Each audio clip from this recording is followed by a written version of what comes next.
This is episode 127. The Ultimate Deck Podcast. Need a show about outdoor living? This is where it's at. With your hosts, Shane Chapman and Bryce Warland. Thank you for tuning in. Now let the show begin. Yeah. The Ultimate Deck Podcast. Let's go. God, it's so much better when we sing with it. Let's go! Right? I'm pumped today. Are you pumped? I'm pumped. I'm riding high right now. Pumped. You came and got me a donut? Right? That's why we're late. We're legitimately late because of our coffee run. That's not true. We're late because I fielded a phone call from Sedona, Arizona. Sedona, Arizona? Sedona, Arizona. So we get calls, like here's what this podcast does, right? This podcast consumes our time every week. We waste your time. A couple hours every week. And in return, people phone us. And then we waste more of our time. Spend 51 minutes. What goes around comes around. That's right. So the story is we get these calls almost daily around this time of year. It slows down in the winter, but right now we'll get calls from all over the place. Today was Sedona. Yesterday was Chicago. The day before was Niagara Falls. Like, it's just like wherever, right? Yeah. And it's people that are watching our YouTube and watching what we do and watching what we talk about and listening to the podcast, and then they have questions. Isn't that wild? It's pretty crazy. It's like, it's a little bit neat. Then they phone us because they have questions, and they, of course, can't find any help anywhere locally to them. Yeah. And then because they don't have an ultimate. They phone us, and we're too nice to be like, "Are you buying anything? No? Then right. Peace." Get some G tape, right? So, and some of them are really upfront about it. They call and they're like, "Hey, long-time listener, first-time caller. Yeah, I'm from North Carolina, so I'm not buying from you because I can't." And little do they know they could buy some stuff from us. They could. And so then they're upfront, and she's like, "But I have questions. I've talked to everybody around town. Like nobody knows anything." And so this guy, he was from Sedona, and he's like, "Listen, I've gone to the box stores." He was an older gentleman, I believe. And he's like, "I've gone to the box stores. They talk like they know what they're talking about. They have no idea. They don't know what they're talking about." And it's like, yeah, that's no surprise. We all know that. And so anyways, he's building a big deck. He's actually originally from Ontario. I don't know if he listens to this or just watches the videos, but if he listens to this, he'll get a hoot out of this because he's getting a shout out. Getting a shout out. I didn't ask his name. Oh, well, that's not from a shout out then. They went. Well, he'll know. Like he'll know the story. Hopefully. I do know his name. His name is Doug. Doug. Because he called me Doug. I can't believe you don't know Doug from Ontario. Who asked me that the other day? One of our sales guys, Dale. Yeah. Hey, do you know? Was it Dave? Do you know Dave? Do you know? Yeah, it was Dave. Yep. Do you know Dave from BC? A guy called, sure. Dave from Calgary? Yeah, that's what it was. Dave from Calgary. Yeah. Okay, good. He was, and I was like, no, I don't know. Why would I know Dave? I know a Dave from Calgary. Do you Dale? find that people do that to you a lot? Ask me if I know somebody from somewhere? Yeah. As a Canadian, you get that a lot. As a Canadian, right? Where are you from? You know I'm Tim from Toronto? Regina. Yeah. The funny thing is, if somebody says, "Do you know somebody from Regina?" Odds are you probably do. Yeah, right. But then when you tell them you're from Canada, they're like, "Hey, do you know anybody from Toronto?"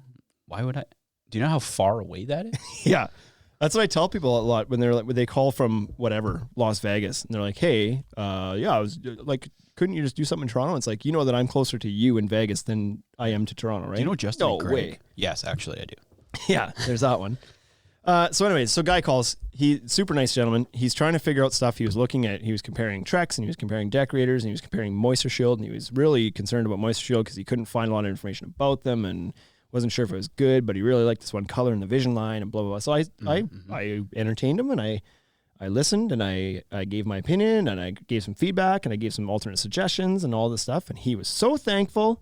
At the end, he's like, "This is incredible. You've given me 51 minutes of your time," he said. And at that point, I realized that I'm too nice because I wasn't counting the minutes in my head. That's how long it took. But 51 minutes. And so in the meantime, oblivious to me, yep, I missed 3 o'clock podcast start time. Yep. I had told you I was going for coffee 51 minutes prior to that. Yeah, when you walked up here with no coffee. Came upstairs empty-handed. You're like, WTF. Yeah, why'd you even come back? And I'm like, I haven't gone for coffee yet. What? Yeah. I was on the phone. For 51 minutes? Yeah, and it's the exact right time. We're only 41 minutes late. It took you 51 minutes to field the call. That's not bad for me. That's not right. bad. That's and we got coffee. And we did get the coffees. So it was 3:15 when I came up here, and I'm like, I'm still going for coffees, Bryce. You hold that podcast. So here we are. Western Lumber is going to make us his help desk. The shitty thing for me is it would work. He would tell me like, Call there. Just phone the duck shop. Call my 24/7 support desk. We'd answer the questions. They'd buy the decking from Western Lumber, and away we go. Simcoe knows Doug. He knows Doug. No, but the reason I know his name is because he called me Doug. Oh, he the called guy you Doug. But his name is Doug. So get this. He's like, he was in the middle of talking. He was like, "It's Doug, right?" He said that to me, and I was like, "No, Shane." He's like, "Oh, right, I'm Doug." Maybe he thought he was talking to a celebrity. He was Doug. I've heard of these conversations before. Hey, I'm That's Doug. the first time I've had the pleasure of being part of one. When somebody's like, "You're Doug, right?" You're the no, Doug. all right, I'm Doug. That's right. Okay, so that made my day. It was worth 51 minutes for that. Elmore Vital says they got a call from Regina today looking for decking. He passed them our way. Thanks, buddy. You got to wonder, like, how does somebody from Regina end up calling Elmore Vital in Ontario when we're right here? How did they miss us? How did they? Yeah, what were they looking for? Maybe they were looking for something that Elmore has and we don't. Maybe, I don't know. Anyway. So what are we talking about today? We're not going to waste people's time because the Quick, what's your favorite donut? Let's Doug waste some people's time. Doug started a bit early today, says Mark Western. No, we had something to talk about. We didn't come up with a moment of uselessness today. It was about the Brits and their It's about the installing Brits. decks. Turns out the Brits don't know how to install decks. Just wood decks. This is Mark Western's in here. He's loving this. This was his article he sent me. Mm-hmm. So apparently, there's an article written about this. I don't know why. I don't know how this became a news story. Yeah, how did this become a news story? Apparently, Brits install their decking upside down all the time. The reason behind that's not even the reason. What was in the article was some decking, wood decking especially, will come with one side sometimes both sides. We don't have any. One side fluted on the bottom or reeded or whatever you want to call it when they scrape little channels out or profile the board so that there's channels on the bottom. And apparently these goofy Brits are installing it with the channel side up, like with the flutes up. Idiots. So says this one Instagram account called My London something. I don't remember what it was. This one Instagram account decided to make a big deal of this. Cancel culture's out there. And this guy's like, I'm going to tell everybody they're doing it wrong. They're doing it wrong. And so I don't agree with him. I don't think they're doing it wrong. In some cases, maybe that the manufacturers are putting the fluting on the bottom because of airflow channels, which is what this guy's trying to say. Mm-hmm. But I know more manufacturers that put flutes in the bottom as a design aesthetic and for extra traction and grip on stairs and whatnot. And so, right, like the for hardwoods. example, exactly, the Moso decking and the Daso bamboo decking do that intentionally and tell you to install it either way and tell you to use that side up on the stairs and whatnot. Or around pools. For what reason? Because for like apparently better traction. For grip. Instead of a smooth surface, it has channels, ribs. It's ribbed for your pleasure. But it's like it's no different than anything that has like why are tires not bald? Why? Because they grip the road better when they have channels in them. Right. So this clown, I hope you listen. We're gonna get a call from England. I think the Instagram was at My London Life. Was that what it was? I believe so. Okay, we're calling him out. And so he's on there saying like, they're all wrong that they did it that way. And maybe in some cases, maybe they were. But there's also some people that were like, no, it was fluted on both sides, thanks. It was manufactured that way for that. And this guy's like, no, it's manufactured like that so that airflow underneath the board for circulation. Mm-hmm. Fine, maybe some manufacturers do it for that reason. But they're not necessarily wrong because other manufacturers do it with the intention of it being installed up. For grip. So get out of the newspaper. That's right. Quit trying to cancel culture all these people in Britain. Deck boards. Come on, buddy. Like, find another cause. You know? You installed your deck upside down. I think he just wanted to be heard. He should get on TikTok. Well, he got heard. What else we got here? He was in the sun. Well, yeah, he got himself into the bloody... Was that what it was? Is there a London Sun? I think it's just called The Sun. The Sun? Just for all of London? All of London. Okay.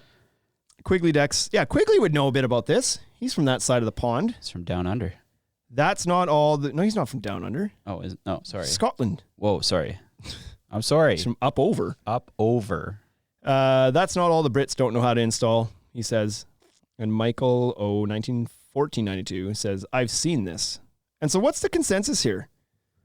From the people in the Instagram chat, when you see a deck that has the, whatever you want to call it, the fluting or the reeds or the channels up, do you look at that and say, that's installed upside down? That was supposed to be flipped over the other way. Is My London Life right? Or wrong. Or wrong? Or neither? He can't be neither because he was very insistent that is 100% of the time is incorrect. And so my position is not necessarily. Some is intended to be installed that way. You're sitting on the fence. But you could go either way. Well, no, I'm not going either way. I'm firmly on the fence saying that in some cases it's supposed to be installed like that. But I'm not disagreeing that there may be some manufacturers that flute the bottom of the boards for circulation. That's maybe possible. Well, but I'm not saying it's not. Is there a point for manufacturers to do that? I don't know. It does make sense to me to have some airflow between the joists and the boards. Right. Like, sure, it makes sense. There's still wood touching wood. Like at the end of the day, you're not fluting. Like it's not levitating above the joist. Oh, magnets. But anyway, so that's our moment of uselessness today.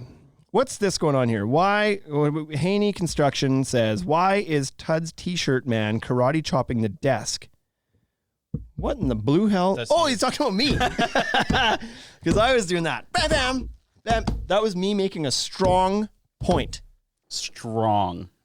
Okay, you want another story that's fun? You have another story? I got another story that's fun. What we should actually do is just mute my microphone out and so I can't even... Oh, that's better. Or that. Okay, so no more stories then. Okay, so we set up our shop, right? If you haven't bought some gear yet, you should. It's right there on the screen, tuds.ca/podshop. Tud shop. It's super fun. We got some gear off it. This is from there. This is from there. Everything's from there. So we actually had our staff. We gave our staff a credit and said, go buy some gear. Like, wear it to work. We don't want you showing up in Stella Artois t-shirts. Don't ask. Where did you come up with that? I don't know. And so we said, go, here's some money. Go buy yourself some gear. Pick whatever you want within reason. Like the people that work upstairs got full, what do you want to call it? Carte blanche. Sure. They were able to just shop to their heart was content. That's the guys downstairs in the sales floor was like, you though, collared shirts. And yard people, bright yellow things. Oh, I bought a bright yellow. You went bright yellow hoodie, yeah, because you can. Because I can. Now we can put you in the yard if we need to at a moment's notice. Damn. So anyways, we all ordered this stuff. We've had some listeners of the podcast order their stuff in post too, which is super awesome. So thank you to those people who have done it. I don't know if they're in here today, but they should be. And so the last guy to get his stuff here was funny. Everybody here ordered their stuff. Everybody here got their stuff. One of the first guys, I think actually the first guy Fraser was the to first place one. his order was Fraser, our general manager in Regina. So he places his order. He decides the $7 for the faster shipping was not worth it to him that day. Yeah. No thanks. The rest of us were like, oh yeah, I'm buying $200 or $300 of the stuff. I'll pay the $7 to get this like 2 weeks faster. Right. I want to hear now. He didn't. He gets his last. Ordered first, got last. Then what happens? Oh, yeah. Then what happens? I forgot about this. His order finally shows up yesterday. And he comes upstairs and he's so proud. He's like, it's here. It's finally here. We've all been like flaunting our gear for 2 weeks already. That's right. He shows up, starts unpacking his stuff. He's like, check this out. Got a collared white shirt, Ultimate Deck Shop. Got this black one. Says tuds.ca. Got this. Pulls up the hat. This is what he gets. I don't know if people are going to be able to see this on the camera there or not. He gets a hat, specially printed. It's a flex fit, decent hat. Washington County Playhouse. Turns out this is a dinner theater and I can't remember where this was. Washington County. Yeah, wherever Washington County was. I feel like it was somewhere like a southern state, somewhere I want to say. Like South Carolina or something. Yeah, something like that. So somewhere the staff at the Washington County Playhouse are missing a hat. Maybe they got a Tuds hat. There's a chance they got a Tuds hat. Oh. I hope they got a Tuds hat. They're on Instagram. I'm gonna take a picture and we're gonna tag them in this. So we should do this as a giveaway. Washington County Playhouse. Who wants the Washington County Playhouse? I'll tell you, I was a little bit nervous Googling that. It's a small flex fit. The Washington County Playhouse. That could have been a number of things. Dinner theater was not on my list of things. I never thought dinner theater. What was the first thought on your mind? Oh yeah, exactly what you thought it was going to be. Voyeurism. Now you know. You're so quick in these buttons. Wade's fired. You're here. It's over. So that's funny. Has anybody ever been to the Washington County Playhouse? Have you heard of it? Do we know where it is? Like, you never know. Some people in here I feel like when we can travel again, we're going to have to go there. wearing a hat. Yeah. They're from Canada. Where'd Where'd you get the show hat? up? That's so funny. Okay, some more conversation about the fluted boards here. Michael O says they also use synthetic 4x4 beams underneath. No wood used. Synthetic 4x4 beams. Good for them. That's good. Jace DeBoer says laces out. So I think he's saying that he agrees with it being face up. And Quigley says, here we go. The guy close to him. The reason for the channels is because of the rain in the British Isles, and it's for better traction. That is what I said. It's channeling. They're channels for channeling water, giving you better traction when you walk on it. But isn't the water just going to sit in those channels? Yes, and so that's what this guy's point was. He's like, then the water sits in them and it rots it faster. It's like, I guess if the rumor is true that the Brits don't get sun ever, They don't. to dry the Have you things out, seen their skin? then maybe. It's like translucent. Yeah. So that was his argument, but I think he was just like full of hot air. He doesn't know what he's doing. TC Deck says they also drive on the wrong side of the road and use the wrong means of measuring. So he's not wrong there either. They just do a lot. I disagree. On which part? The measuring part. And the roads part, or just the measuring part? They're definitely driving on the wrong side of the road. So this isn't fair from your perspective because you have experience with metric measurements. When you were doing land surveying, Doing the land surveying. it was probably all 100% metric. Is that No. right? It was not? No, because there was a point in history where surveyors used imperial. You want to hear the best part? Yeah. Decimal feet. Oh yeah, those are real special. What are they doing when they give you decimal feet? No, It's like a partial commit to metric. It's like it is. It's like, hey, we're gonna kind of be metric, I had that but we're not going to. I had that literally yesterday. Juanita, our estimator, came to me with a paper. Some customer had emailed in their measurements, and it was so poor resolution that you couldn't tell what the numbers were. And I said, well, she's like, am I gonna have to ask this guy for a new one, or can somebody else read this? So I looked at it and I was like, oh boy, I think I can read the depth measurements. Like for sure, not the width. I don't know what that one says, but the depth, I believe, like I could be wrong in this, but it looks like a decimal foot to me. I said, I think it's 5.35 feet and 4.1 feet. And she's like, well, that's strange. And I was like, it is strange, but it's not impossible. I've seen like decimal feet as a thing. Yep. So email this guy back, tell him to get his head on straight. Either use feet and inches, Just use feet and inches, or use decimals with metric and whatever, but don't mix and match. Well, what if someone used like feet and centimeters? Oh, Crisscrossing. I'd send him to Western Lumber. Go get your deck there. Precision Construction says the insulation of the reservoir tip is much more important than the ribs. I don't know what the hell he's talking What does that mean? Also, reservoir tip sounds like something from the Washington County Playhouse. That's right. The X-rated Washington County Playhouse. What else we got here? Another comment here. Pee-wee's Washington County Playhouse. I'm sure it'll turn out well for him. Pee-wee's. Oh, because it's a small hat. Oh. Is that what I missed? Was that the innuendo there? Okay. Enough fun. Wow, how much time did we? Too much fun today. We're at 18 minutes of fun. Look That's at not that. bad. That was fun. That's not bad. That's only a third of the time I spent with Doug from Sedona. Do you remember what this button is? Nope. Okay, you're gonna get some quotes. Nobody's gonna touch my price. Okay. That should be in Westrum's new TV ads, radio ads. 100%. You're gonna get some quotes. Nobody's gonna touch my price. Okay, on to the topic of the day. What do you want to do, Bryce? We haven't picked a topic yet. Our options are white trash bags in the garbage cans or black trash bags. Ooh, I like that one. That's a classic. Do you debate. like pullover hoodies or zip-up hoodies? That one's easy. What is it? Zip up. Pullover. Pullover. That's it. That's it. Throw the actual topic Get rid out. of We're it. going down this way. Pullover is clearly better. Look at how if you put the logo of something on your hoodie and you have a zipper down the middle of it, that's bullshit. But it's temperature control. Come on, take the hoodie off then. But then you could be too cold. There's no need for medium Have settings. you been in this building? No. Yes. It's either really hot or really cold. That's And how most of the things are time, supposed to it's be. really cold. Here, okay. You know me, but you're about to know me more. I'm a man of extremes. If I'm in the car and it's cold in the car, it's full blast heat until it's not cold in the car anymore. If I'm in the car and it's baking hot, it's full blast air conditioner until it's not friggin' hot And then anymore. you just turn it off? There's no such thing as medium heat. Oh yeah, you turn it off. You don't use the climate control? If I'm hungry, I'm eating all the way to full and then some. Oh, yeah. Yeah, okay. I agree with you there. I don't eat till I'm half full. Right. But that's strictly a dinner thing. Supper, dinner, breakfast, whatever. You go full. I go full plus. Full plus? Fill the slip tank. And what kind of fuel do you put in your truck? Oh God, there's so many stories. Are we gonna waste all these stories in one episode? No, okay.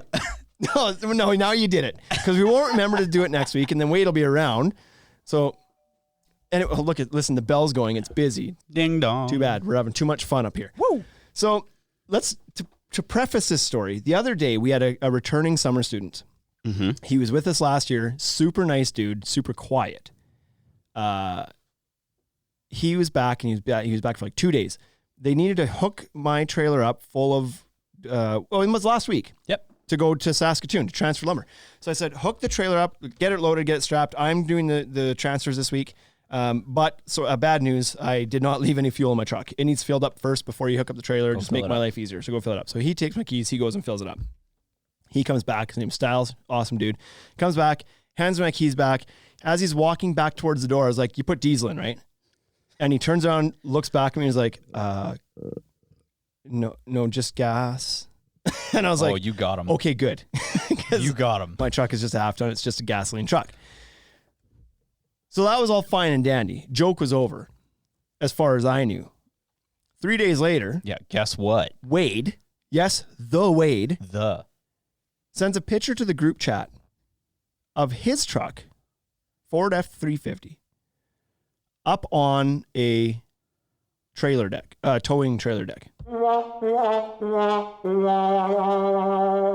Yeah. With the caption, this is what happens when you put gasoline in a diesel truck. This one's for you, Wade. And people asked, right away, Fraser asked, he's like, well, who did that? Yeah. Me. I can't believe you did that. Wade did that in his own frickin' truck. Yeah, and he's so particular about it. He's already crashed a forklift through the overhead door this year. He has cost us more money now so far this year than we can make back. Like, I'm already looking at 2022 numbers to balance the budget. That's right. For the love of God. At least he didn't drive it. But he filled it while it was running, so who knows? Like, I don't know how far the gasoline got through the system, but anyway, he pulled it forward, parked it, called the tow truck. $1,400 later. Plus a tank of gas. Plus a tank of gas. $1,500 later. At least we could have used the gas. Yeah, you want to save when you pump the gasoline out, could you save it for me, please? We should have just gave him a rubber hose. Yeah, exactly. You're gonna fix this yourself. Yeah, here you go. Okay, we're gonna go through the comments real quick before we get to the actual topic here. Holy smokes, people are lighting this thing up. We're busy. Oh my We're busy goodness. today. Quickly, Dex. In Ireland and England, we drive on the right side of the road. In North America, you drive on the left. So if you drive on the right, you drive on the wrong side. If you drive on the right, you drive on the wrong side? Tim's been drinking too. Yeah. Him and Doug Him and Doug. getting into the cosmos a little early this morning. Tipsy. Western ran out of brews. Yeah, let's go through here. Pull over, Bryce. Come on, man, says Juanita. What does that mean? Pull over. Pull over, Bryce. Come on, man. Pull over, Bryce. Oh, she wants me to get closer to you. Oh, well, okay. TC Deck says he's on Team Bryce. It sounds like Wade's losing his job fast. Yeah. Here. Men and zippers can lead to accidents. That's what I was going to say. Zip up hoodie guy. What, you gonna catch your wing wang in your zipper? No, I don't ride that high. Might catch your nip though. You nip might. Yeah. Okay. Listen, I've got a sweater over there that's a zip up. It's fine. I wear it for certain occasions when I'm not feeling super manly. But when I'm not, I don't hate them. I prefer, like, because with the zip up hoodie, I don't agree that you're going to put a logo across the whole thing, because then the zipper comes down the middle of it. It looks like a baseball jersey, and they haven't figured that out yet in the MLB either. There should be pullover shirts. That's right. Then you just have to do a little patch on the side, and Put it on the back. you could put it on the back. Nothing on the front. Party in the back. Party in the back, sure. You could do that too. Mullet. Westrom says black trash bags over white. Okay, yeah. He also says zip-up hoodies. We're adults now. So, Haney says big rich deck shop owner had better own a diesel truck. I agree that a big rich deck shop owner should own a big truck. Let me know who the big rich deck shop owner is that you know. Wade is not yet a big rich deck shop owner, but he sure wants to look like he is. He's just got a big truck. And we're not rich because he buys trucks that are too expensive. And then he destroys them. Finkelberry says, Wade looks like he shrunk in the wash. Just kidding. We love you, Bryce. I did. I also got younger. I don't know if you could tell. Yeah. There's no more and gray better hair. looking. That's ridiculous. And more fuel efficient. Yeah. And more fuel efficient. Western also says, is Wade the guy missing the appendages? Yes, that would be him. Wade check. Quigley says, this explains the job opening on Facebook this week. Also correct. Hashtag Bryce co-owner 2021. Here we go. Quigley's trying to correct his thing before about the right, left driving, whatever, and I don't care. Sorry, It's Quigley. over. And anyway. Have another Guinness. Okay. Topic of the day. Now we've wasted lots of time. 25 minutes. Now Simcoe Deck should be showing up 26 any minutes. moment. Podcast for today is 10 things that a homeowner should consider when they're choosing composite decking. Okay, this is perfect timing because Doug must have known that this is the topic. I should have told Doug just to hang up, Doug. be like, Doug, if you would just let me go, if you just let me hang up the phone right now and you just tune into the podcast in like 5 minutes, this whole conversation is happening then. Stop buzzing the buzzer. Sorry, we're not coming. Of course it's busy as soon as we get up here, eh? So anyways, top 10 things to consider when you're buying a composite decking. The reason for this is it's confusing. There's a lot of brands in the market. There's a lot of, and they're all over the price index or matrix, right? Index was not the right word. Index, matrix. The matrix, whatever. The scale of pricing varies quite a bit. Yeah. In the States, we could be talking like $1 a linear foot, and you could be talking $7 a linear foot. Yeah.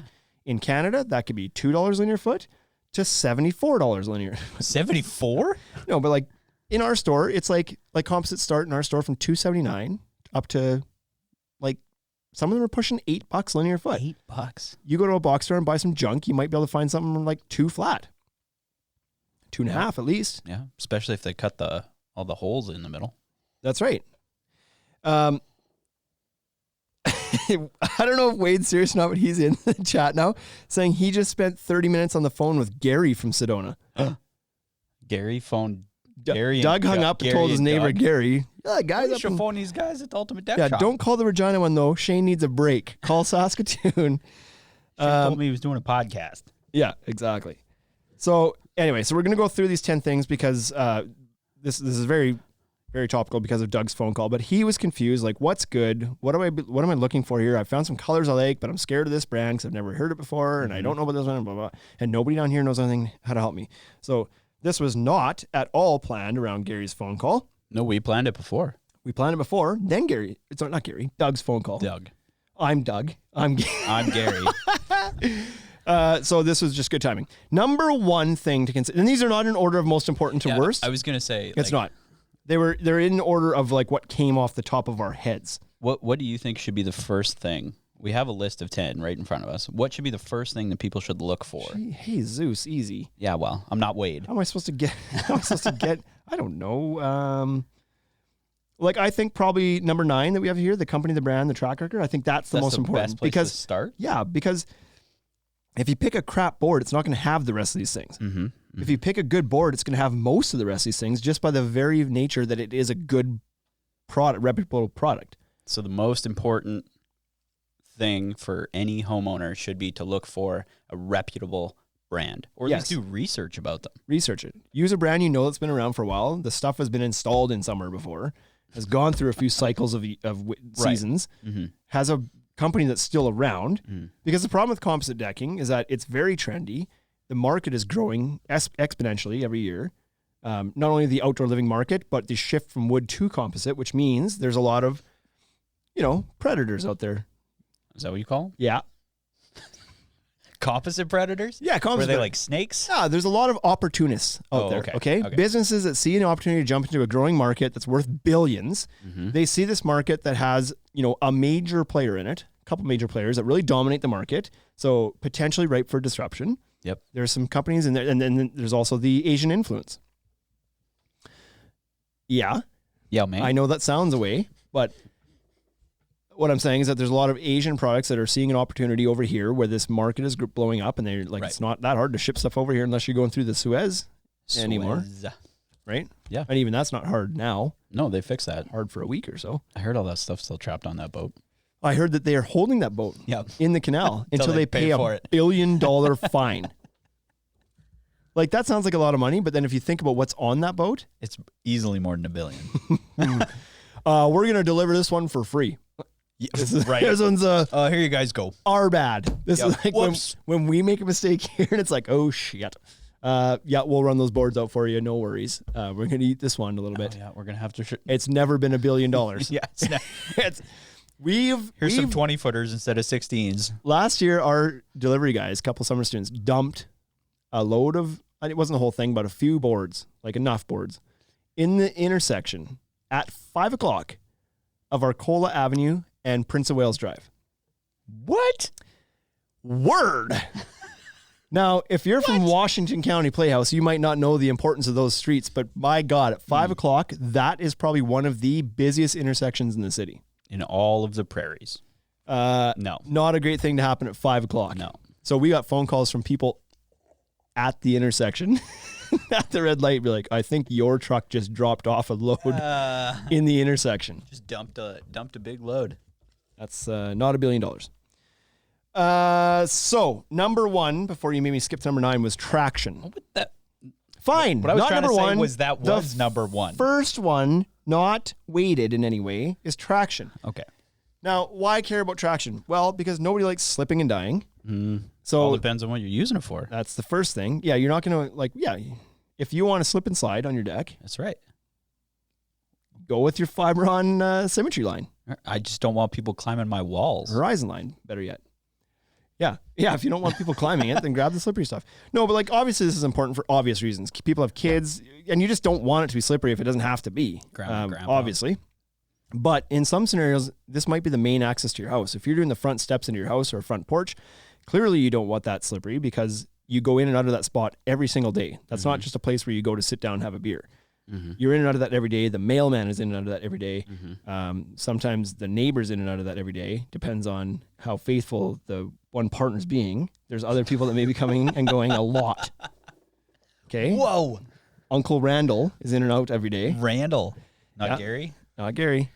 So you want something that has some traction on it. Now, does this mean you have to get the grippiest stuff that's available? No. Your needs are going to define what that is. If it's around a pool, you probably want a lot of traction. Yep. If it's not, and this is just a little deck out in the back that you go to barbecue on and it only goes to your backyard, so you're only out there, a couple times a week, then maybe it doesn't matter as much.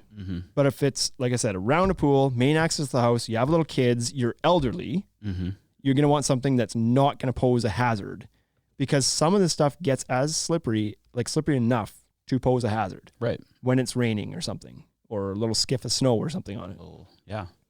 Other products are very, very good for traction. However, the industry that people expect that they've heard from their friends and family and neighbors because they've all bought whatever cheap stuff, whatever, is like, oh, composite, that stuff's sure slippery. No, it's not all sure slippery. Some of it is sure slippery.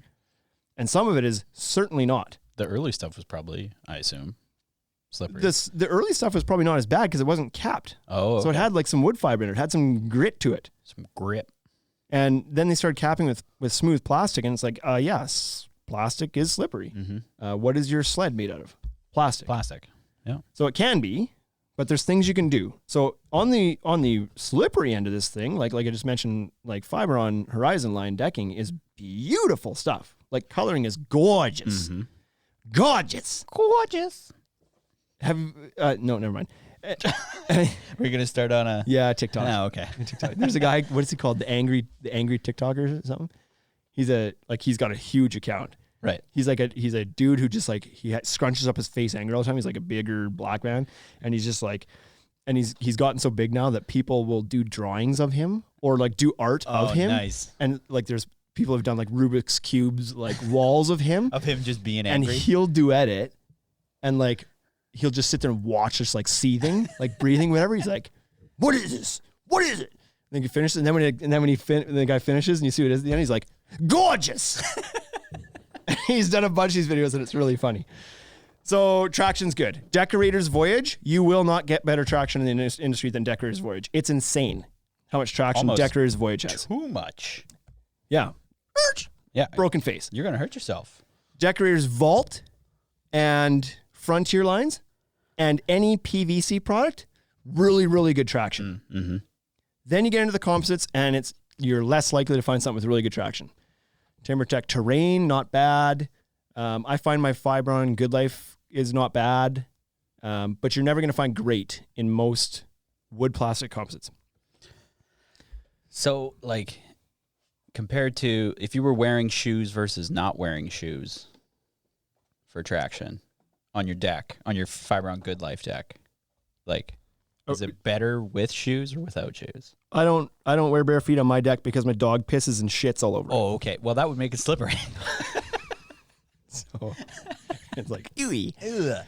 I don't. So like I said, I've never felt that mine is that slippery. Now, if it's raining out, I'm not usually out there, so maybe I'm just not noticing it. But I go out there when it's raining and barbecue sometimes, and Right. I've never noticed it being overly slippery. But I have been on like a Fibron Horizon Ipe deck, and it's slippery. And if it gets a little wet, it's slippery.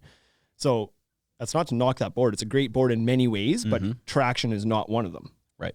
There's no perfect board out there, right? They all have knocks, and in that board's case, that's the knock. It's a bit slick. So there you have it. There's the first. If it's most important to you, if that's the number one thing you need is traction, then shop Decorators or shop a PVC board. They're great. And by PVC board, I mean like pretty much any PVC board has good traction. AZEK, Wolf, Clubhouse has crazy good traction. Why did the PVCs have I don't better know. traction than the comp? I don't know, The Bryce. composites. I'm not a freaking scientist. Well, you should be. I don't. You get calls from I all don't over know. the I don't know the reason. northeastern United States. I don't know if it's a different kind. If that plastic is stickier, I don't know. I don't know. Okay. It's a different type of plastic. Okay. It just grips. Just grips. Just grips and rips. Grips and rips. Number 2, warranty. This is important. Overlooked and important. Now the warranty. The word. Now this one is something that is important, but is also important to look beyond the superficial numbers, because one of the biggest things, one of the biggest competitive advantages of a composite deck board is that it has a warranty, whereas a wood deck board is not going to have a warranty. And the composite guys know this, and that's why they promote it. They promote it very loudly. We have a warranty, they say. Gorgeous. We got a warranty. And so you'll see on all these things all the time. 25-year fade stain warranty, 25-year structural warranty, 40-year fade and stain, lifetime structural, 50-year fade and stain, boom, boom, boom. Everybody's got a warranty, okay? Shitty brands don't have a long warranty. I would be so bold as to say that if your deck board is promoting anything less than a 25-year warranty, there's a good chance it's shit. Really? Really. That's Shane's stamp of approval. That's only because I'm familiar with the good brands of composite decking, and they all give you at least 25 years. I'm also familiar with shitty brands, and they usually don't give you more than 15. And so it just like, it's a bit of a, like, if you have the option of one that gives you 25, 30, 40, 50, why wouldn't you? And if you have the option of one that's 10 or 15, it's like, well, why are they so hesitant to give you as long a warranty as the industry standard? The industry standard is 25 plus. So if you're given less than that, what's there to know here? Right. Now, the warranties can include different things. We just talked about fade and stain. If it doesn't come with a fade and stain warranty, don't buy it. Yeah, right off the bat. That's the first. Don't buy it. Why would you? There's products, if you had the choice of buying a car, and one was the car is blue, Okay. and in 5 years from now, the car will be blue. Or there's another car that was like, this one used interior paint, no UV protection. It will fade. It's blue today. It'll be baby blue tomorrow. It'll be white in 5 years. Oh, I like that. You might. Changes as I go. If you like that, great. Oh, and by the way, if a bird craps on it, it doesn't come off, Oh, okay. Okay, that's a big deal. right? This car, bird shit, no problem. Wipes right off. This car, bird shits, permastain. Perma shit. And you don't even have a chance. Driving, bird shits, stop the car, get out, wipe off, too late, stained. So why would you? So the warranty is going to cover fading and staining. Also structural. They usually will always have a structural warranty. That's a guarantee that your board's not going to turn into powder in its lifespan. Oh, it's a structural board warranty. Right. So, but the warranties are different. You might get a different length of warranty on structure than you will on fade and stain, for example. What's the like minimum fade and stain generally that we see from the I made this podcast late to get coffees. I haven't even opened it yet. Yeah. Robin's Donuts, by the way. Coffees today. What was your question? What's the like minimum fade and stain warranty length that people can expect from the good brands? Like what's the 25 years. 25. It's 25? 25. Most of them are, yeah, they're all between 25 and 50. Okay. I haven't seen one longer. Well, that's not true. Moisture Shield Vision Line does give you a lifetime. I'd have to read the fine print on that. But most of them are 25 to 50 years on fade and stain, even if they give you a lifetime structural warranty. Mm-hmm. But like I said, I do know that Moisture Shield Vision does give you lifetime fade and stain too. There will be some fine print to that. So that's the other part of this. It's going to cover fading and staining. It's going to cover structural. Some will provide some sort of installation warranty, which means that if there's a problem with the board and you have to get it replaced, that they'll also cover the cost of replacement of somebody to do the work, which is not as common at all. You will get a little bit of that from Trex TimberTech Fiberon if you have it installed by a Trex, TimberTech, or Fiberon Pro approved contractor.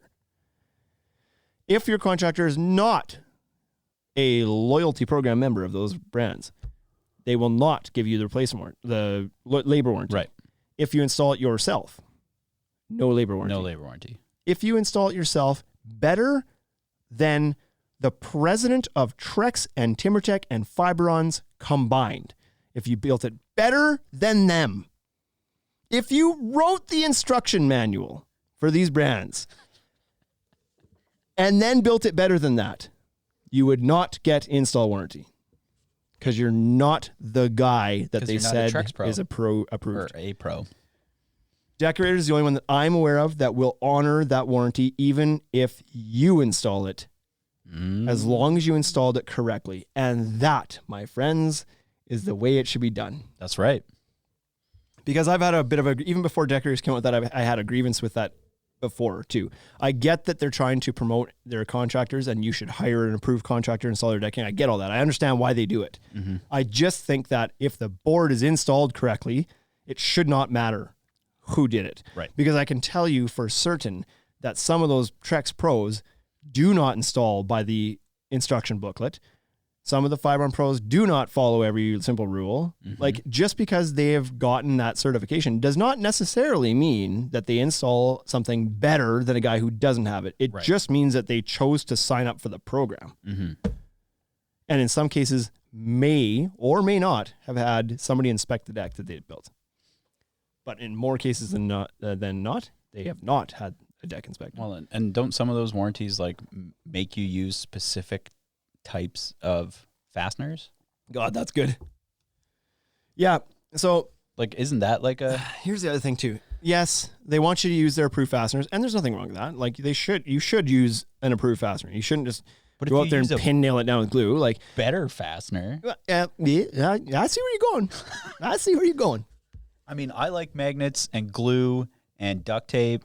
So most of them will still honor non-fastening related issues, even if you didn't use their fastener. So let's say you installed a Trex Transcend board and you decided to use a Camo Edge fastener, which is not an approved fastener. If the issue with the board is discoloration, fading, staining, it cracks or something weird because whatever, but not due to the fastener, they'll still warranty those parts of it, but they won't warranty anything like, oh, the boards are sliding around. It's like, well, you didn't use the right fastener. So therefore, if you decide to use the Camo Protect Marksman screws that go through the side of the board and they actually screw into the board and they say don't do that, and then that board cracks because of the screw that went through it, that's not warranted because you used a fastener that's not an approved fastener. Not approved. Now, they've approved these fasteners, and they have a list of approved fasteners for two reasons. One, because they've tested them, and they work properly, and the ones that they don't list don't work properly. Or two, they want to make more money off their own fasteners. That's it. There's only two reasons that's on that list. Those are the reasons. So if you care about your warranty, That's very, very important to you, just like we talked about traction. If it's most important, if the warranty is most important, then follow the install instructions to a T using the proper fasteners, the proper joist spacing, the proper stringer spacing. Because an area that people always bugger up is that they read the install instructions and every brand says 16 inches on center on your joist. If you want it to feel better, use 12 inches on center. Nobody's going to hurt you. If it's a commercial application, use 12 anyway.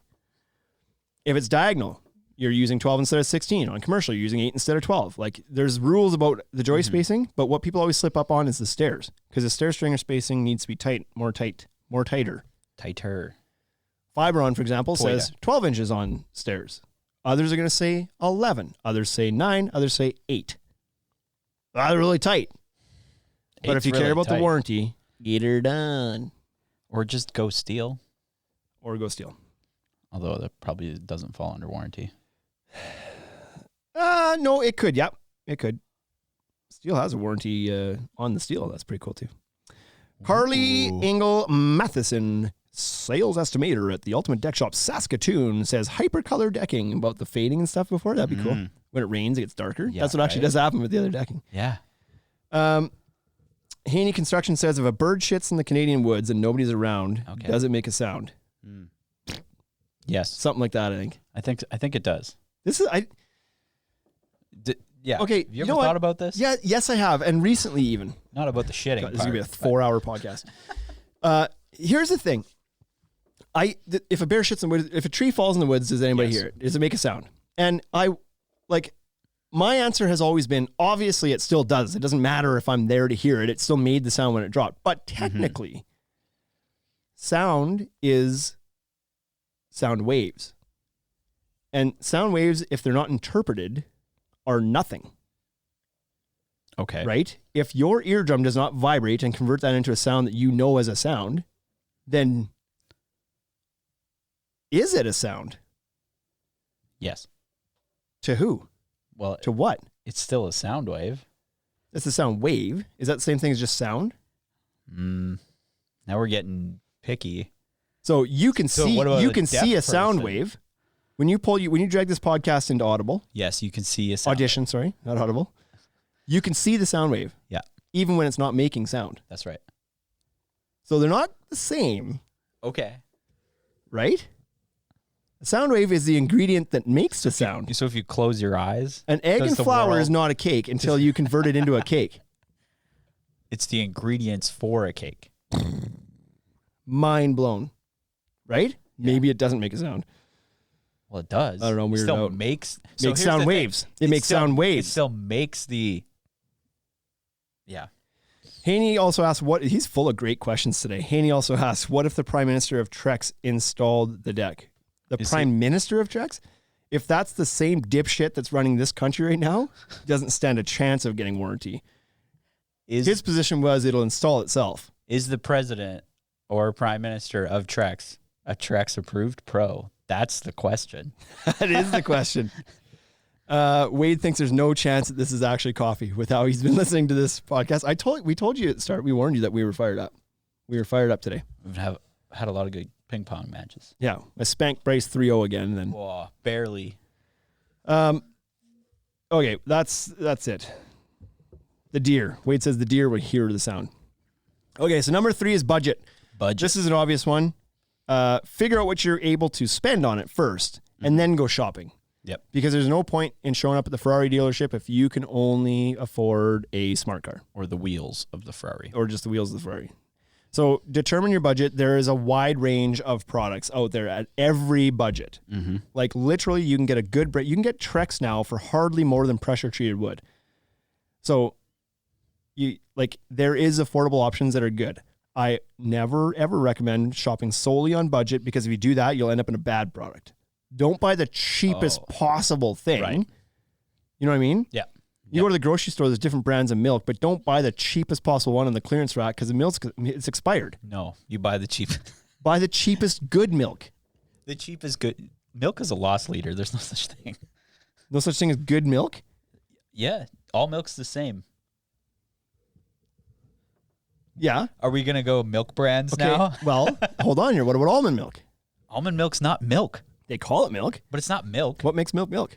It comes from a cow. No, humans have milk. Comes from an an animal. That's the definition? That's what I'm saying. It's the definition. Hey, good then. Wade's truck still sounds like an explosion if it's filled with gasoline once started and if the fuel internals mess up again. Okay. Budget. So if you have the budget to spend on a higher end board, do so because you will get a lot of good perks that you're not going to get at a lower end price point. You'll get the traction, you'll get the durability, you'll get often a longer warranty. Sometimes it's easier to work with. Like you'll just get a better overall product. But I would say go the other way too. If you have a big budget, maybe like lessen your budget to spend on other things because some of the middle boards are just as good. Yes, that's true. Even if you have the budget, like if you have unlimited budget, then buy the best shit out there. Oh, that's okay. Like that's what I'm saying, I guess. Right. If you've got to pick and choose, then I agree with you. If your choice is between, do I buy this mid-range composite or this high-end composite because I have an extra $1,000, or do I do lights or no lights? Mm-hmm. You do the mid-range composite and you put the lights on. Yep. I think that's a no-brainer because honestly, the difference between a mid-range composite and high-end composite, you might get a couple little things that are a little bit better or something, but the difference between no lights and lights is drastic. Well, yeah, it's a big thing. You can't see your Slippery plain colored slippery deck in the dark. That's right. Right? At least you don't want to. So, but if you're working on a budget, then go for a good quality budget board. I love the Fiberon Good Life line. I think it's one of the best bangs for your buck. It's down at that, in Canada around the $2.99, $3 a linear foot mark. In the States, that's probably $2. There's an exchange rate here, and less freight because it's manufactured down there. So it's at a really attractive price point. You're also going to find Trex Enhanced Basics and Naturals in that price point. So those are good. Mm-hmm. They got a good warranty. It's a good brand. It's a good option. You've also got TimberTech Edge line, very durable product. It's going to be around that same price point again. So if you have a low budget, that's fine. Just shop with a low cost, good quality brand of board. Right. Do not go buy super duper composite wood at super duper big box store for $1.50 a linear foot and then laugh on the way home thinking you saved 50 cents a linear foot. Okay, you're going to get some quotes. Nobody's going to touch my price. But I can almost promise you'll be back within a couple of years with that crap failing and you're going to buy a better product anyway. And now you've done it twice. Yeah. So nothing's more expensive than cheaping out. I just last weekend tore out my mom's deck. She bought a house. They had put this crap on it from Lowe's. I don't know that it was from Lowe's, but I assume because it was right, like she lives right beside Lowe's. So it probably came from a box store, likely Lowe's being closed. Likely a Lowe's. But it could have been anywhere. I don't know. It was crap. It's the hollow core stuff that we've warned people a cajillion times about. Obviously, that guy didn't listen to our podcast, nor did he follow us on Instagram. We all make mistakes in our lives. That's the first mistake that they made. So this stuff, not surprisingly, 3-4 years old, cracked all down the ribs. The stuff had faded to nothing. It was peeling. It was like stained from anything that had touched it. There was chunks of it that like bubbled up and were flaking off. And it's not that old. My mom lives in Harbor Landing. That whole subdivision's only 8-10 years old. Right. Your wood deck should last. And this was on the floor of a pergola in the back that some boards had been replaced already. I don't think it was much more than at most 5 years old. So it was garbage. But yay, they saved a few bucks. And you know what? They moved before they had to deal with it. Good for them. But now my mom just spent a couple $1,000 fixing it all. So don't do that. Don't do that. Just get a good board. It's not hard. No. Like when people shop for vehicles, they go buy a Chevy or a Ford if they can't afford a high-end product. They don't go buy something that was made in Malaysia from a startup company that ships it over that doesn't have a block heater or power steering or and they, instead of using steel panel doors, they've used coconut husk and you're not doing that when you want cheaper. You're still going to buy a good brand of vehicle, even if you have a low budget. It applies here too. God, I'm fired up today. You are fired up. Scratch resistance. Number 4. Scratch resistance. This one doesn't seem as important as other things. It's not. It's not as important as other things. So, but some people are very anal about this. Like they don't want their deck to scratch. Other people are like, it's a deck. It's outside. We're going to walk on it. It goes outside. Of course it's going to scratch. Yeah. Those people are smart. They understand. The other ones, not so much. It's just setting expectations. Yeah. So they're all going to scratch at some point. Just like the vehicle analogy, just like at some point you are going to get a door ding. It's going to happen. Yep. You're going to have a paint chip, you're going to have a scratch, you're going to have a ding, you're going to have something. It will not stay looking brand new forever. Yeah. You're going to put gas in your diesel. You're going to blow up the motor in your blow up the motor. Doesn't matter. So have the expectation that like at some point it's going to scratch a little bit. That said, some of these products are very, very durable. Trex Transcend, damn near bulletproof. That stuff is very durable. It's tough to scratch. It's got a very hard shell on it, very hard cap on it. It's really good. Fibron Promenade, very durable. Yeah. Vecca decking, club hose, very, very durable to scratching. All these products are very, very durable to scratching. They can be scratched, but it's very hard. Products like TimberTech Terrain, scratch is a bit easier. Even Wolf decking for premium products, scratch is a little bit easier than some of the other products at that price point. So, like I said before, there's no perfect product. They all have pros and cons. Some excel at hard cap, don't scratch. But sometimes there's a trade-off of that too. Sometimes you put a super hard cap on something that doesn't scratch, it can chip. Right. So there's that, right? So you got to pick your poison. And those softer ones you can fix. And the softer ones you might be able to fix with a little bit of heat and some effort. Yeah. But where this comes up is like, oh, I've got really big dogs. Oh, okay. Then don't buy the ones that scratch easier because that's like, even if you have the expectation it'll scratch at some point, you might be disappointed that it scratched so quick, so fast. Right. I've seen big dogs leave a lot of marks on a TimberTech Terrain deck that I was building before I was even done the job. It's like the dogs came out in the night when they were whatever, they ripped around. They're two big dogs. They're flying around. They've already laid down a lot of the mossing and it's looks scratched already. So if that's the case and you're worried about that kind of thing, then maybe you might have to spend a bit more money, but you might want to go with a more durable that board. means something to you. Correct. Yeah. Yeah. So all of these things, it's like you got to rate these and decide what's important to you. Number 5, what it's made of. This is a big one. This is like, so a traditional wood plastic composite is made of recycled plastic and wood fiber. So it's very green friendly. Do they use plastic bags? Do you know? Is that what they usually use? They'll use a variety of recycled plastics. They use HDPE, and I think it's, if you look on your plastic, if I recall correctly, and don't quote me on this because I might be recalling incorrectly, but from my Fibron planter, I think it's, if your recycle code on your bottom is 1 or 4, I thought it was 1 or 4. Okay. Then that's a product that could be used in your decking. That's things like milk jugs, laundry detergent containers, so kind of like these like harder plastics. Yeah. I believe grocery bags can make it in there as well. So it just depends on the type of plastic. Some aren't allowed to go in there. But any high density HDPE plastic can be used for this decking. So that's great. Yep. They take a tons of waste out of the landfill. They recycle it, put it into decking, lasts for another 25, 30, 40, 50 years. That's fantastic. They put it in your backyard. That's right. Then they take the sawdust, essentially, from offcuts of other manufactured goods, and they put that in there as the filler. So it's like, it's very green. It's reusing waste from other things. Crazy industry. It is. So that's fantastic. If you care about green, then like look at who's green. Like this one's 96% recycled content. Well, it's a great news story. Other products may not be using recycled plastic. They may, because of how they're made, have to make it with virgin plastic.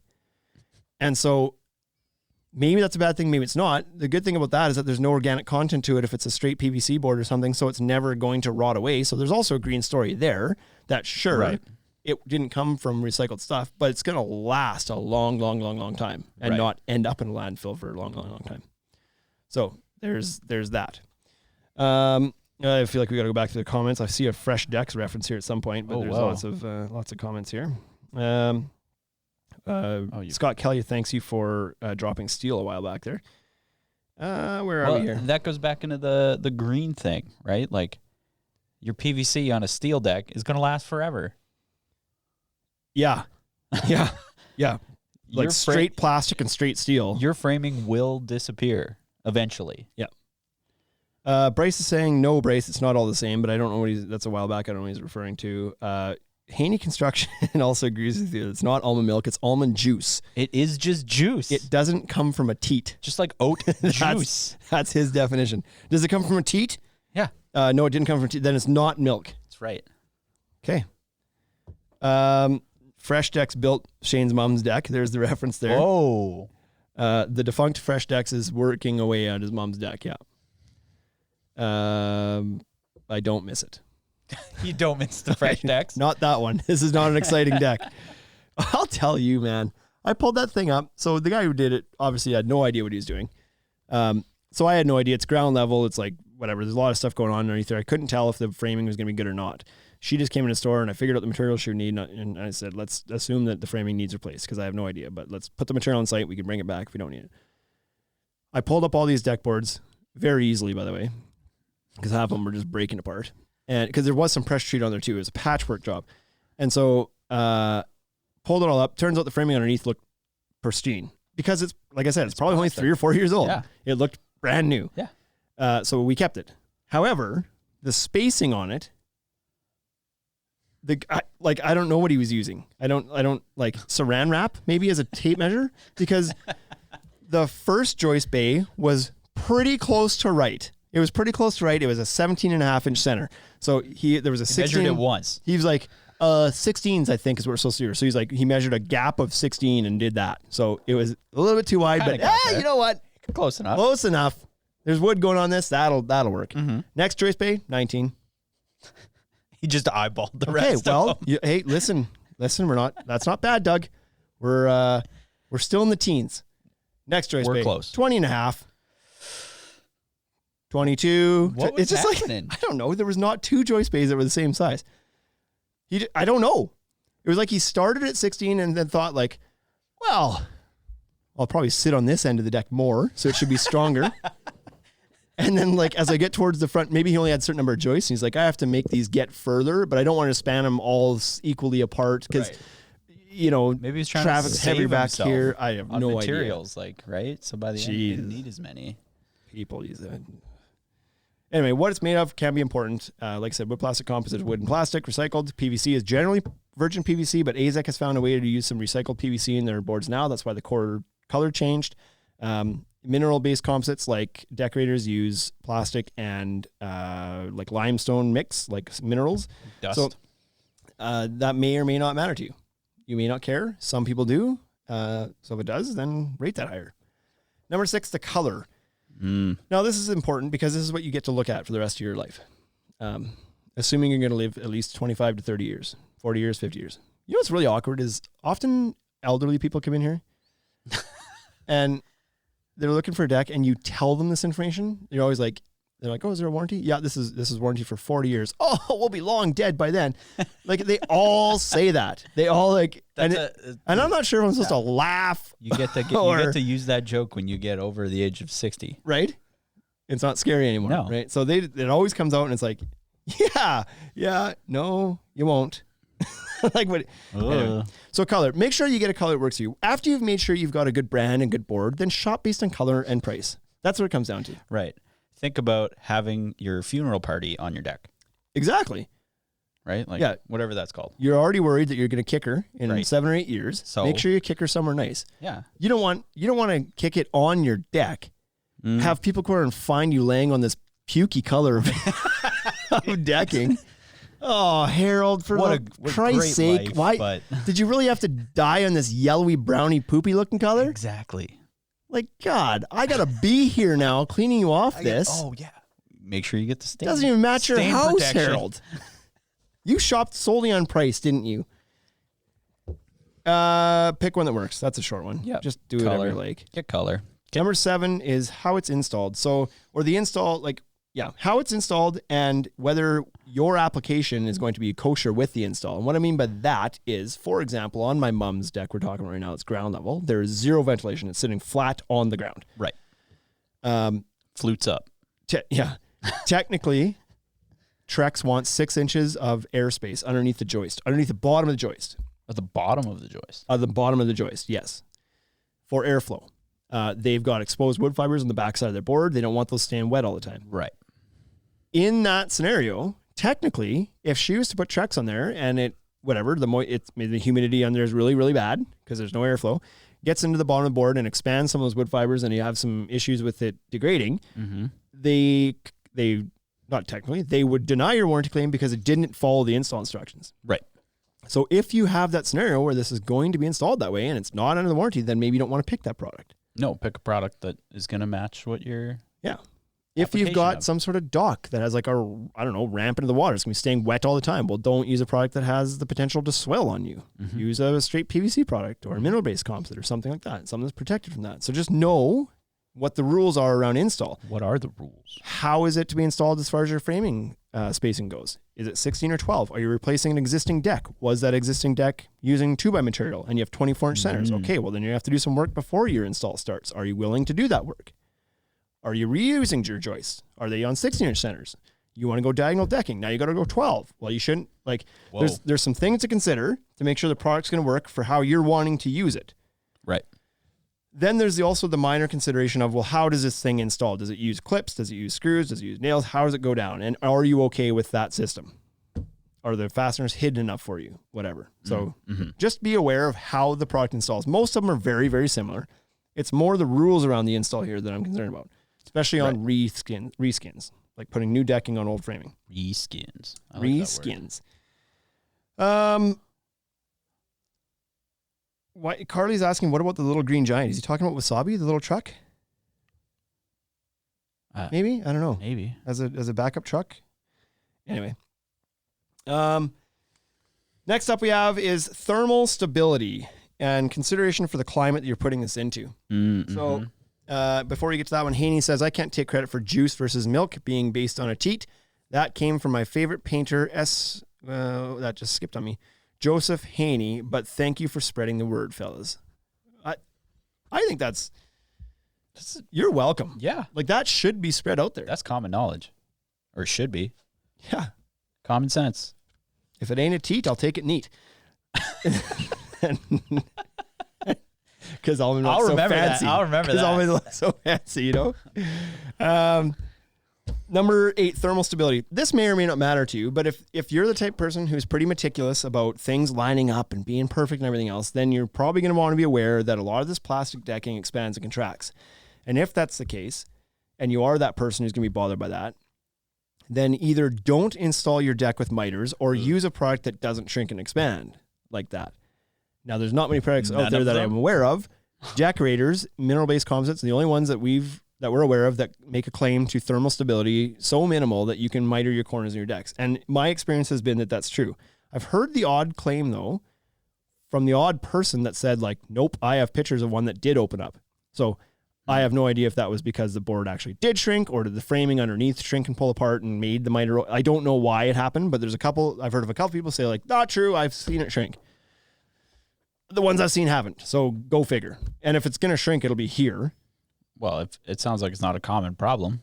No, yeah, I'm talking about a couple cases that I've heard of this, right? And actually, the one I keep hearing it from is a competitor. He's a rep from a competitor, so he probably doesn't give two shits about what the reasoning was that it opened up. It opened up. So. It opened up. But the other one is a guy that I do know, and I do believe that he would look at all aspects and try to find out what happened, and he did say it opened up on him too. So.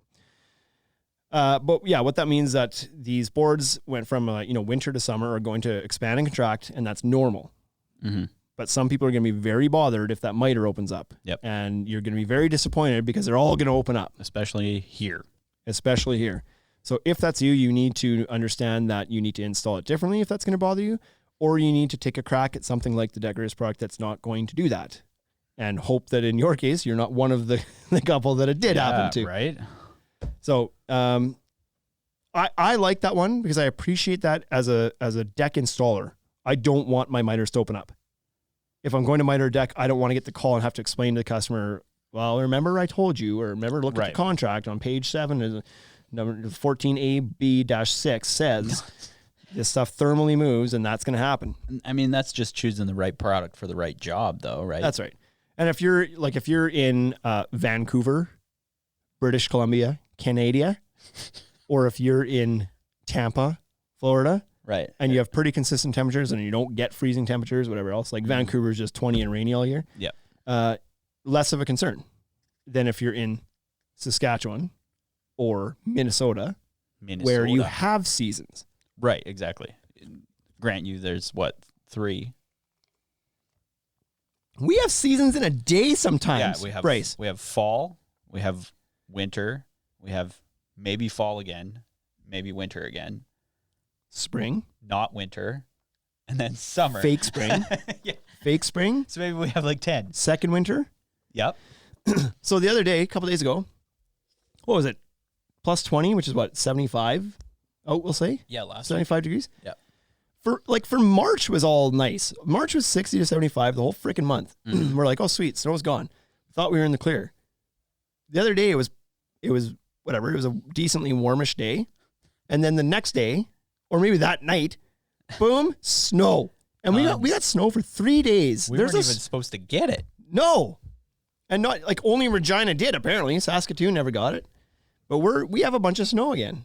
Mm-hmm. It's ridiculous. Haney Construction. So shrinkage is real. Please tell every lady ever. I always tell them beforehand. Do you?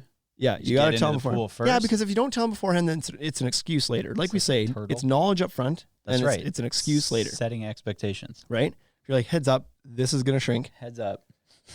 Don't be disappointed. Like, I know it looks good now, No, you got to tell them that before that happens. but it's going to shrink. Yeah, right. Like, once you get to using this thing, it's going to shrink off a little bit. Maybe you should just start early. Yeah. So, we have to make this t-shirt now. Haney wants a dozen t-shirts. If we make a t-shirt that says, if it ain't a teat, I'll take it neat. Oh, man. I already have the design in my head. Yuck. Your face with the milk mustache on it. Yeah. Perfect. Number 9, the company, the brand, the track record. So this is, and we talked about this one first. You made me go there first. Because this is the one. Because this is the thing that's going to make sure that the other things are all okay for the most part, Yeah. right?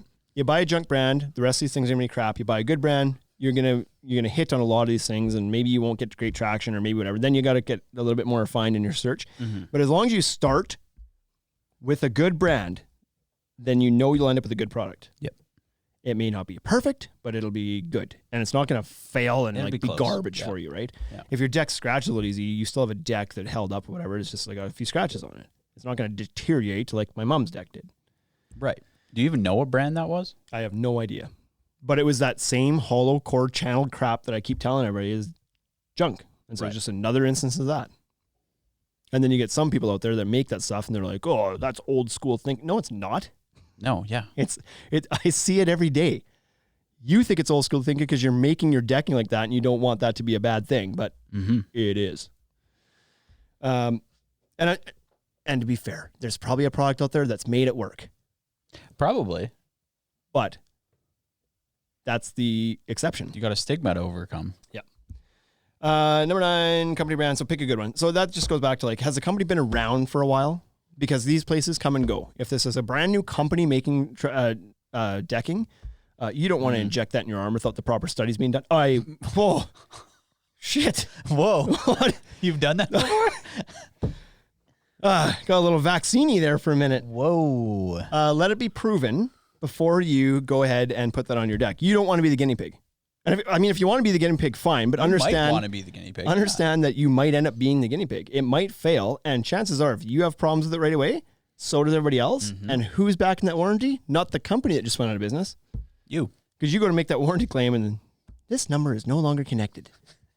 Oh, great! It had a 150-year warranty, and and right. now the company's gone. So anyway, availability is number 10 and final. Oh, we might get this done in under 3 hours. Oh. Probably not. The availability is somewhat important. And the reason I say this is because you don't want to fall in love with something you just can't get. This year is super important. And there's that. Even something you maybe normally can get in a year may not be available this year. Mm-hmm. And if you're wanting to get your project done, you might have to flex and use a different brand. So let's go back to my chat with Doug. Doug. I'm Doug. You're Doug. Hi, Doug. Doug was saying he wants, these boards, but he's not sure what's available. He mentioned using or looking at Trex decorators and Moisture Shield. He was asking like, what are some colors that are close to this? And it was kind of like taupey gray. And so I said, oh, well, is there a Fibron dealer around? Because I can give you a couple more options. He's like, oh, geez, I don't know if there is. So I gave him some color. I was like, Cabana would work, chai could work, Shaded K could work. Those are some Fibron colors could work, because he mentioned Trex Rocky Harbor, and I was trying to find colors like that he could compare. And so he's like, okay, I'm not sure if that's available here. And I thought, well, I can help Doug out a little bit. I got time. Not apparently podcast waiting for me or anything. 51 minutes of it. Yeah. So I went into Fibron's website, pulled it up, looked it up. I was like, bad news, Doug.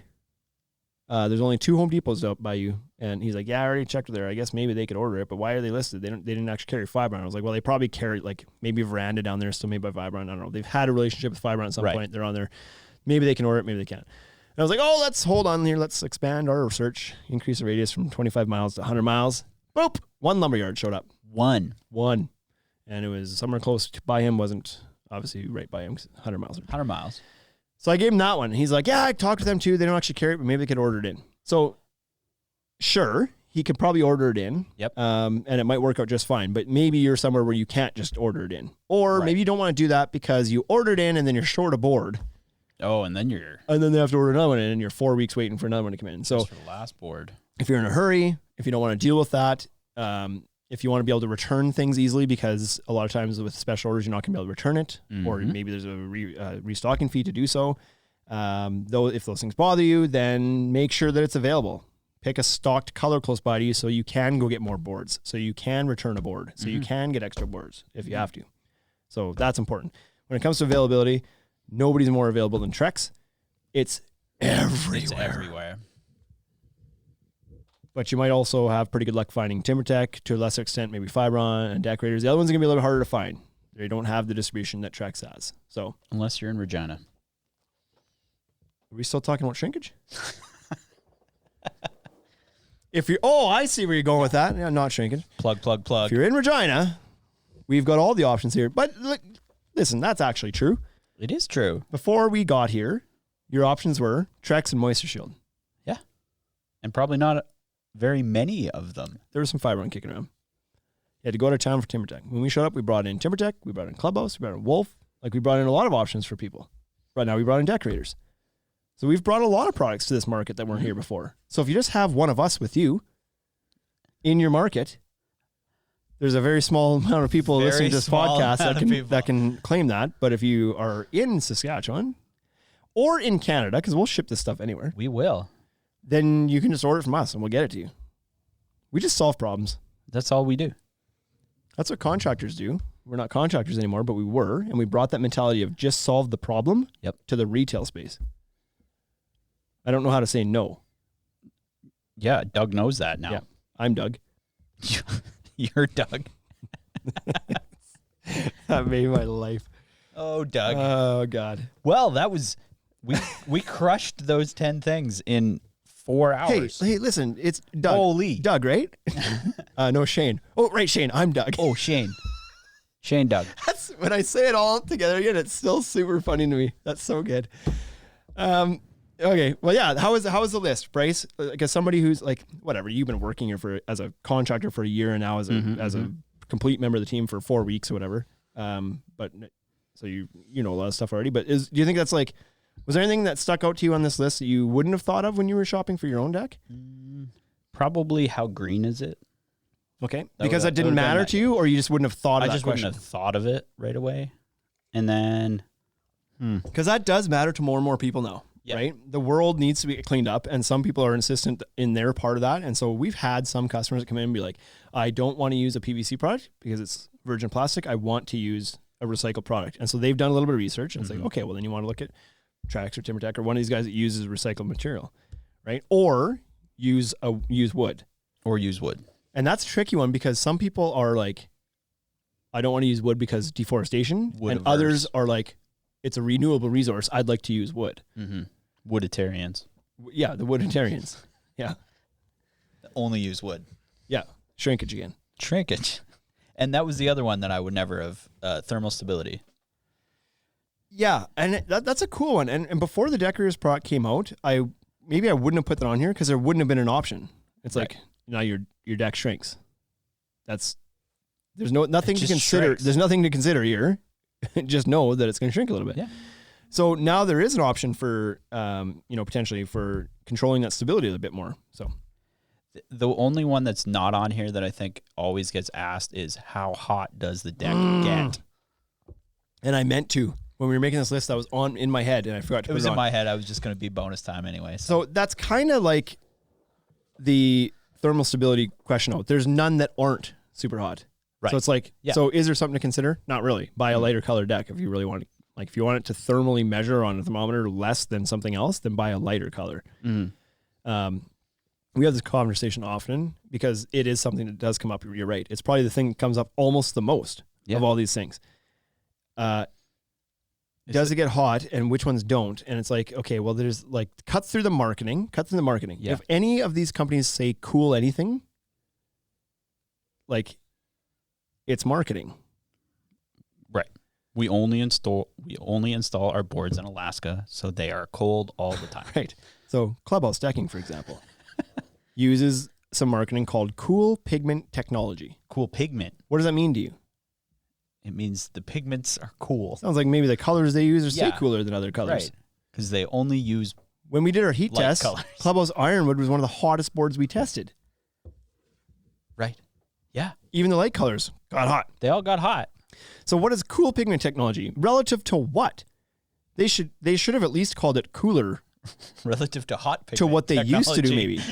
Right? Like, this is years ago. I don't even know if they still use that term or not. But I know when we first brought it on 5 years ago, that was the thing. Oh, it stays cooler because of the cool pigment technology. Oh, okay, cool. And then we would tell people that. And people would like that. People because love it was that. like, oh, it stays cool. Oh, great. And then you go install it and it's like, this does hot. Oh, shit, it is hot.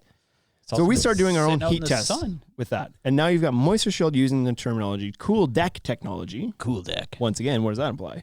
They just put a pair of sunglasses on it. Right. Yeah. It's hip. Done. This deck thinks it's the shit. Right? Leather jacket, so motorbike. Now you have to look through that and be like, okay, does it actually stay cool? No, it doesn't stay cool. Does it stay less hot? Debatable. Does it stay 35% less hot than others because that's what they say? No. Right. Like, I don't know what, like, to light color, like, we've tested them a few different seasons. So it's like, we didn't rely on a single test. We made sure we did our own tests a few times. And each time we've done it, we've done like rounds of testing. It's not like we go out there and shoot it once and then whatever. And with different brands of thermal thermometers too. Like, there's been a lot of work we've put into this to determine how cool is Cool Deck? How cool is cool pigment technology? Yep. How much does color play into it? Does brand matter? Does type of decking matter? Does any stuff matter? And the Coles Notes version is none of it really matters other than the color of the decking.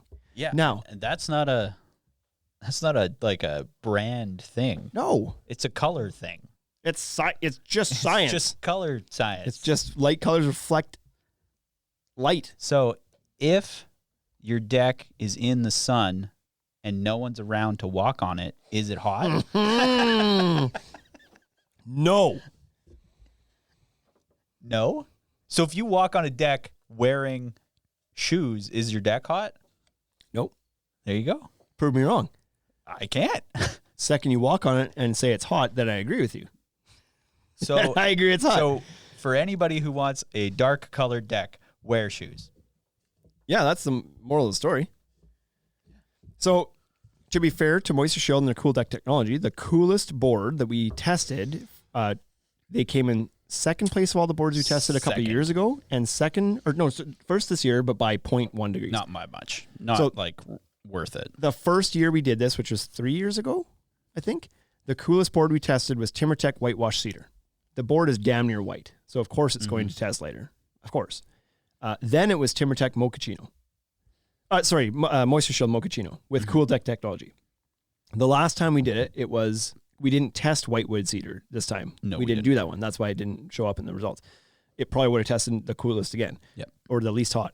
Mochaccino then was the number one because we removed the number one from the test. So therefore it ended up number one. The number two was like 0.1 degrees difference. And Mochaccino was like a light yellowy color. And the second one was cottage, I think it was. And it was a light gray.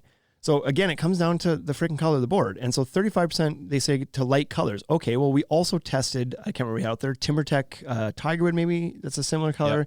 Did we test Costa from Deckers? It'd be a similar color. Like the lighter colors, it's not 35%. No, it wasn't 35%. And they're still hot when it's beating sun on it. Yep. Do they test better. And so the other colors we tested were not like, they were hotter. They were in the middle of the pack. Mm-hmm. So, but the marketing to me, when you tell me this is cool deck that stays 35% cooler, I personally would expect a noticeable difference to my skin on that deck versus other decking. Right. And that's just not the case. You require a thermometer digitally over a courses of retorted temperatures to say like, I guess technically it's on the low end of heat How are we going to test retention. that? How are you going to test what? We're going to test it this year. Skin? Relative heat. Which one feels cooler? Well, I can like, sure. I don't know if there's a way we can do that. We can kind of We like have to put it figure on it a out. 10 scale and touch it and see what you think. But like you can feel the difference. You can feel the difference between Mochaccino and, for example, Decorator's Dark Slate. Decorator's Walnut and Dark Slate were both very hot, Dark right? Slate was really You hot. can put your hands on them. You can tell there's a difference. Absolutely. Am I saying that Cool Deck is like, yeah, it's cooler than those dark colors. No, but that's 30%. 95% of the reason is because it's a way lighter color. Right. Because if you take the colors that are similar to it, it's not hardly different at all. So it is what it is. Heat should have been on here for sure, but like I just said, there's not much consideration there other than shop a lighter color because it will stay less hot. I will not use the word cool. Less hot. Less hot. If it matters to you, some of these products will cool off faster. Yes, that's what we found. So if it's a high density composite board, like an HDPE board, high density polyethylene, it's very dense. It gets hot and holds and radiates the heat for a long time once it's out of the heat. You cool it off and the surface might cool off for a minute and then it heats back up because the core of the board is still so hot. PVC products cool off much faster. Yep. As soon as they get into the shade, they cool off almost immediately. They have a porous core to them. There's a lot of air bubbles in there. It dissipates the heat way faster. We also way found that they faster. heated up faster, though. Yeah, the surface might heat up a little bit faster too. Sure. And if they get wet, same thing. They'll cool off right away. The composites won't cool off right away. So if that matters, I find that like, does that matter? That it takes longer to cool down? I don't know if that matters, but if it does, When the sun goes down, I want to walk on my deck. yeah. So there we go for a voice crack there. Hey, did you test Vecca or AZEK Exteriors Frontier? I believe that Vecca was in the test we did 3 years ago. It was not in the test we did this last summer here. Nope. Not last year. What else do we have here? Test and AZEK Exteriors Frontier. AZEK Exteriors Frontier. Is that the stuff that they put on the front of McDonald's? I'm not 100% sure what that is, to be honest. So I don't know. No, we didn't. The answer is no, because I don't know what it is. Haney says, "Test me, bro. I'm the coolest in any weather." I'd drop the mic if I wasn't just a deck nerd on the live stream. Okay.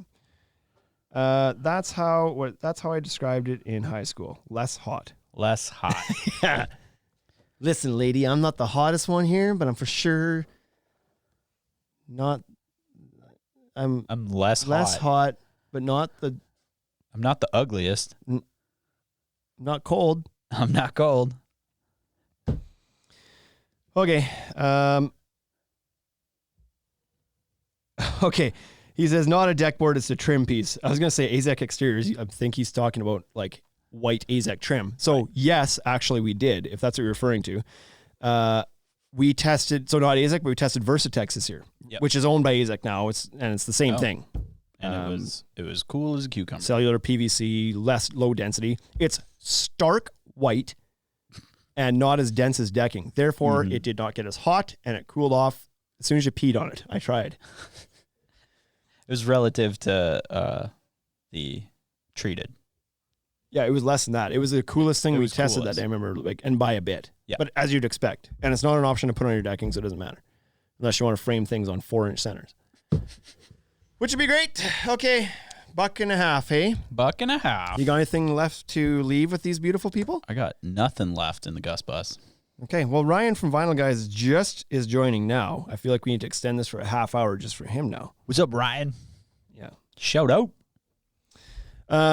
Special thanks to Haney Construction here for the comedic relief today. He had a lot of zingers, a lot of good comments in here. He was on fire. He was about as hot as Decorator's Dark Slate today. Just zingers left, right, and center. So that's good. Until next week, folks, take care of yourselves. Go for a walk. and enjoy life. Peace. Thank you for listening to the Ultimate Deck Podcast. Now you know what we're about. Check the site, come and shop. UltimateDeckShop.com. Hit us right away for sponsorships, or tell us if you want to collaborate. Let's go. Check us out on any social networks. Thank you for listening.